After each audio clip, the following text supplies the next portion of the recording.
Personne ne le posséderait à nouveau. Doit gagner du temps. Tout ça ne servait à rien. Éprouve la sensation agréable et tenace que la vie valait la peine d'être vécue. Ces souvenirs l'emplissent qui tendent à se substituer au présent. S'éloigner, se rapprocher, s'aimer, a vécu des instants impossibles. Tryphena était asséchée et amaigrie par la solitude, mais à travers les foyers de ses lunettes, Céline trahissait une jeunesse et une soif indomptables. Tout cela était en lui, déception pure. Tout cela était quotidien. L'existence revenait. Tryphena parle en marchant, les choses ont évolué attentivement. Tryphena a le sentiment de subir un arrêt du destin. Il n'y avait rien d'anormal. Hazan pense à ses 9 ou 10 ans. Son comportement n'arrangeait rien. Hazan ne le souvient que de peu de choses. La passion est au milieu des entrailles. Il ne disait rien. Hazan ne sait pas bien que penser. Que pouvait-il arriver encore? Un sentiment d'attente s'installait. Ça ne paraissait pas avoir trop d'importance. Vit dans un univers vague. Est au courant de drame. Tryphena avance sans savoir vers quoi.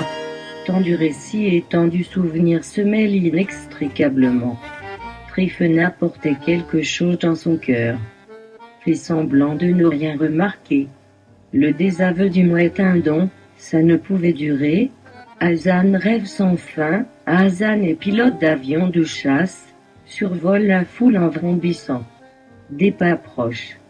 Hazan regarde le ciel, le paysage, la prairie, respire. Il y a un avant et un autrefois, un passé. Hazan aime l'isolement, romantisme.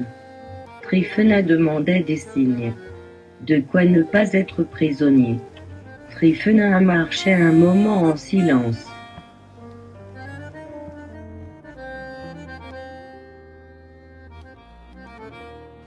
Hazan conserve une impression agréable de son séjour. Jeu de la passion. Tryphena regardait par la fenêtre. Elle avait l'air fatiguée, cherchait des arguments. La vie était si belle, riche.